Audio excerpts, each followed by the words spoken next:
बिस्मिल्लाहिर्रहमानिर्रहीम, अस्सलाम वालेकुम। This is Hamna Binte Shahzad. Dear students, आज के इस वीडियो लेसन में हम देखेंगे इंग्लिश 5 का unit number 1 and the title of unit is the dark, यानी कि अंधेरा। तो पहले मुझे ये बताइए, अंधेरे से किस किस को डर लगता है? भाई मुझे तो बहुत डर लगता है अंधेरे से आज तक। तो देखते हैं learning outcomes.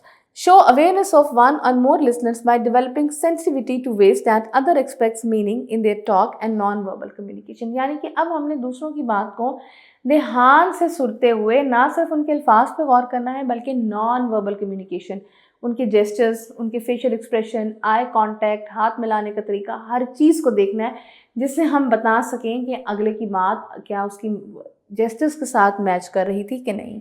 Use knowledge of punctuation and grammar to read age-appropriate text with fluency, understanding and expression। यानी कि अब हम ये बता सकें कि जो टेक्स्ट हमने पढ़ा है उस टेक्स्ट को बेसिकली आप ठीक तरीके से पढ़ें, उसको देखें कि वो हमारी एज के मुताबिक ग्रामर और बाकी चीज़ों के साथ ठीक है कि नहीं। Recognize and use different types of nouns, common noun, proper noun, countable, uncountable and collective nouns. यानी कि अब हम देख सकें जो नाउन्स की भी टाइप है, वो नाउन जिनको हम गिन सकते हैं, वो नाउन जिनको हम नहीं गिन सकते, कॉमन नाउन जैसे कि किसी का नाम, जगह, वो, और अनकाउंटेबल नाउन भी। Next, recognize and use the common grammatical gender use for both and females. देखिए एक तो मेल और फीमेल जेंडर होता है, जैसे कि boy this is male masculine, girl this is female feminine. लेकिन कुछ जेंडर ऐसे होते हैं जो कि स्पेसिफिक होते हैं, दोनों के लिए इस्तेमाल हो सकते हैं, जिनको हम न्यूट्रल जेंडर बोलते हैं, जैसे कि चिल्ड्रन या चाइल्ड। अब चाइल्ड लड़का भी हो सकता है, लड़की भी। Friend it can be a boy, it can be a girl. Parent, teacher, ये मेल भी हो सकते हैं, फीमेल भी हो सकते हैं। तो this is called basically neutral gender, जो कि दोनों आपके पास मेल और फीमेल दोनों के लिए इस्तेमाल होते हैं। Now recognize and use silent letter in a word. Now अब साइलेंट लेटर क्या होते हैं? साइलेंट लेटर हमारे पास बेसिकली वो वाले वर्ड्स होते हैं जो कि आपके लफ्ज़ में तो आते हैं लेकिन वो प्रोनाउंस नहीं होते, बोले नहीं जाते। जैसे कि अगर मैं बात करूं द वर्ड नाइफ की, नाइफ, हम इसको कनाइफ नहीं पढ़ते, हम के को साइलेंट रखते हैं, लिखा जाता है लेकिन हम इसको पढ़ते क्या है? नाइफ। नेक्स्ट हमारे पास क्या है?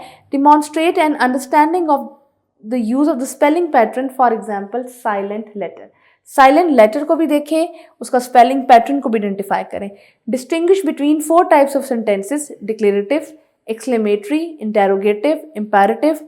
यानी कि बता सके जुमले की भी 4 तरीके होते हैं। डिक्लेयर जिसमें कोई आइडिया पेश किया जाता है, जैसे कि the sky is blue, the sun is yellow. Interrogative जिसमें सवाल पूछा जाता है, what is your name, where do you live. Then आपके पास एक्सक्लेमेटरी जिसमें किसी फीलिंग का इजहार किया जाता है, wow it's very beautiful, what a beautiful picture. अब ये क्या है? ये भी हमारे पास एक फीलिंग का इजहार हो रहा है। अगला हमारे पास है इंपैरेटिव, जिसमें कोई ऑर्डर दिया जाता है, sit down, open the door. ये क्या है? ये हमारे पास इंपैरेटिव है। Now right the main idea of a poem. अब नज़म या कहानी को पढ़ते हुए उसका खुलासा, उसका मरकजी ख्याल लिख सकें। आई होप आपको आज का वीडियो लेसन पसंद आया होगा। एक नए वीडियो लेसन के साथ हम फिर मिलेंगे, तब तक के लिए अल्लाह हाफिज़।